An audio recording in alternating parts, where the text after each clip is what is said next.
Have you ever held a silence so heavy it feels like a weight in your hands? A silence that isn't empty, but full of something watching you back? This is not a story about a ghost. This is a story about a memory that a building refused to forget. And I was the fool who tried to listen. My name is not important. I came to Kampot not for the pepper plantations or the river, but for the quiet. I found a place called the Old Vine Hotel. It wasn't a resort. It was a crumbling, beautiful relic from another time, run by a woman named Surya. Surya wasn't a creepy old woman. She was young, maybe 25, with eyes that had already seen too much. She moved with a nervous energy, like a bird ready to take flight at the slightest sound. When she handed me the key to my room, her fingers were ice cold. "The third floor," she said, her voice barely a whisper. "It is not for guests. Do not even look at the door up there. Promise me." I promised. It was easy to do. I was just here to write, to escape my own noise. But a promise like that, it's like being told not to think of a white elephant. Suddenly, it's all you can think about. My room was on the second floor.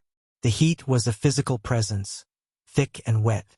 That's when I met Puthi, an old man who sat all day in the courtyard, meticulously repairing fishing nets that had no hope of ever touching water again. His hands worked with a muscle memory his mind seemed to have lost. He saw me looking towards the stairs leading to the third floor. "Puthi, the Frenchman, he still waits for his letter." I asked him what he meant. He just shook his head, his focus returning to the endless, useless knots in his net. "He waits. He is very patient." That was the first hook set deep. Who was the Frenchman? The second hook came that night. Couldn't sleep. The silence in the hotel was different from any I'd ever known. It was a listening silence. And then I heard it. Not a footstep, not a moan. It was the sound of paper. The soft, unmistakable shhhff of a single piece of paper being slid under a door. My door was bare. The sound came from above. From the third floor. My heart didn't hammer. It went cold, solid in my chest. I remembered Surya's fear. I remembered Puthi's warning. But more than that, I remembered the look in Surya's eyes. It wasn't a fear of something that goes bump in the night.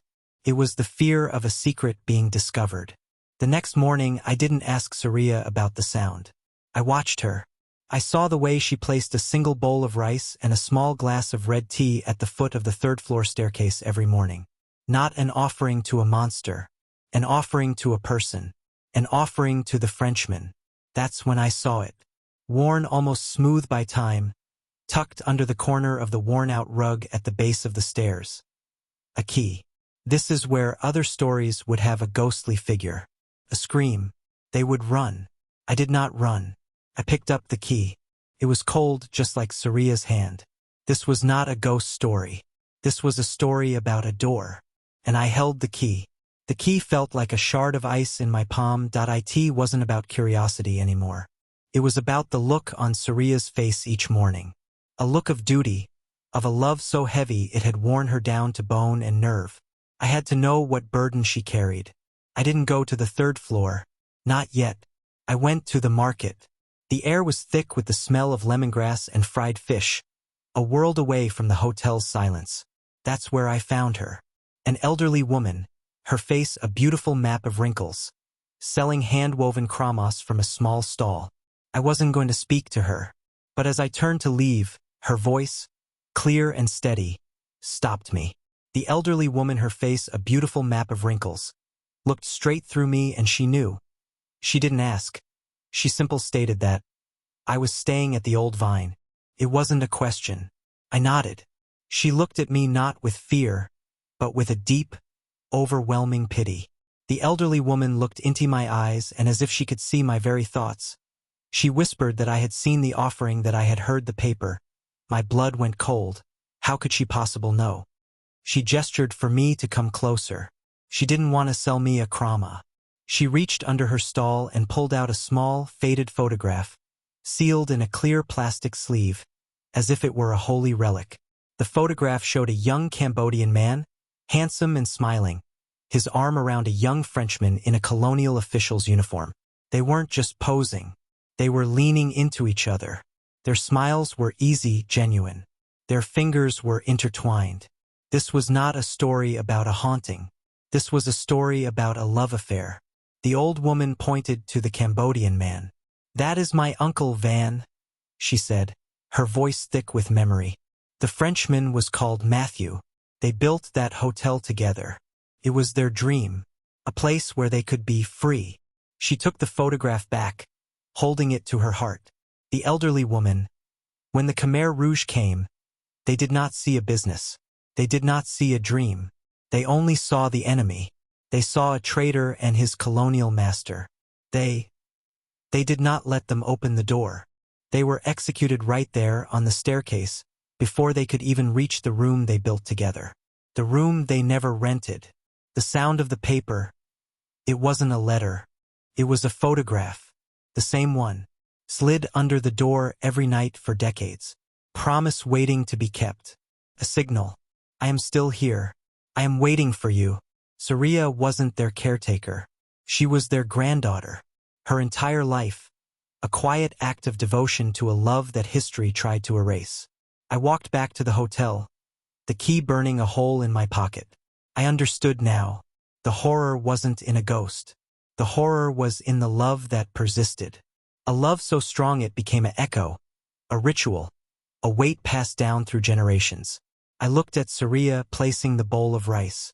I didn't see a frightened woman. I saw the keeper of the world's most heartbreaking secret. The lock gave way with a sigh, not a scream. The door swung inward on its own, as if it had been waiting. There was no monster, no cold wind, only a room frozen in time. Dust danced in a single sliver of light from a shuttered window. The bed was made. A suit jacket was still draped over a chair. And on the floor, just inside the door, was a photograph. The same one. Van and Matthew, forever smiling. I reached for it. My hand trembled. This was it. I could end this. I could bring it to Surya, to the old woman. I could break the cycle. But a voice spoke from the doorway behind me. It was not Surya. It was not the old woman. It was Puthi, the net-mender. But his rasp was gone. His posture was straight. His eyes, once vacant, were now sharp, clear, and held an ocean of pain. "Puthi, leave it." I froze. He stepped into the room, not as a broken old man, but as a sentinel. "Puthi, I was the boy who brought them their meals. I saw them build this. I saw them laugh. I was hiding in the cupboard there when the soldiers came. I saw everything. He wasn't just a resident. He was the witness, the sole survivor, the one who'd stayed for decades, mending his nets and his trauma, guarding their memory when the family could not. Surya brought the rice, but he was the one who slid the photograph under the door each night. A ritual to make sure they were never alone. A promise he made to two men who showed a scared boy kindness. "Puthi, the world forgot them. History erased them. But this room, and we did not."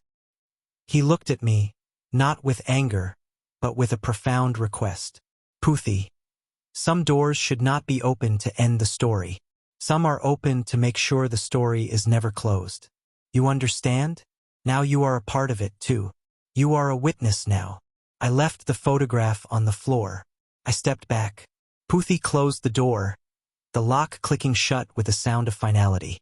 I did not bring peace. I did not break a curse. I inherited a duty.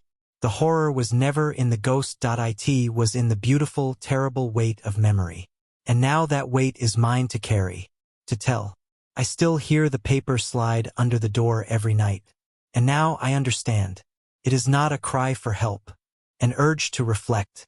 I bought a notebook, the finest one I could find, and I went to the one person I had not met yet. The town's last living scribe, an ancient man named Liang, who keeps the records of families that no longer exist. I found him in a back room, surrounded by crumbling papers. I did not speak. I placed the blank book and a pen before him. He looked at me. His eyes were clouded, but they saw everything. He knew why I had come. He did not write their names. Instead, with a hand that trembled not from age, but from purpose, He drew a single perfect line. It was the profile of the hotel. And there, on the third floor, he drew two windows, side by side, with a single interconnected heart between them. He slid the book back to me. His message was clear. Some stories are not meant to be told with words. They are meant to be felt, carried, preserved in the silent ink of memory. I am leaving Kampot today, but I am not leaving the story. I am the new scribe. At the bus station, a young girl, Molly, sold bottles of water. She saw the notebook in my hands, the drawing on the cover.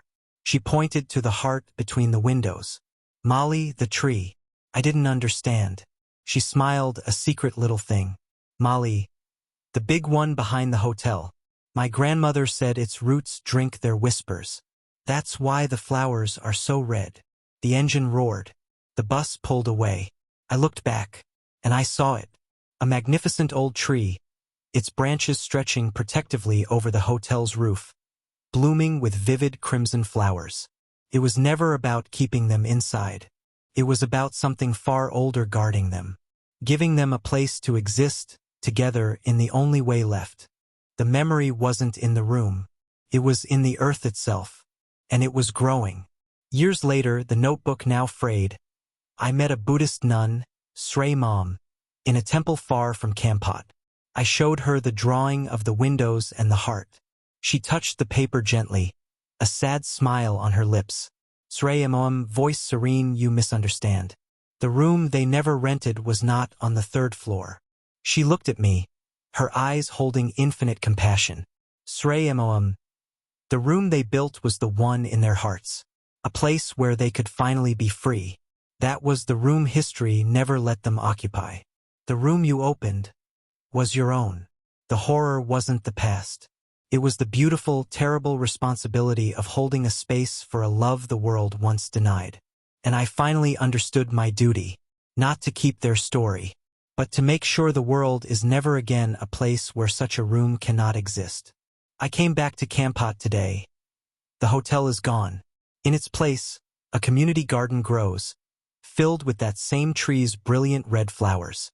A young man, the gardener, Kimle, was watering them. He saw me looking and nodded. Kimle, the aunties say this ground is blessed. That something beautiful finally grew here. He handed me a single, perfect flower. No one tends the memory anymore because the memory has become the soil itself. It feeds something new. The room is finally rented. Not to a ghost, but to peace. I placed the flower between the pages of my notebook. The story is not mine to carry anymore. It belongs to everyone who walks here now. It is over. And it is finally, perfectly, well. Subscribe to the Veil of Secret for more stories that remember.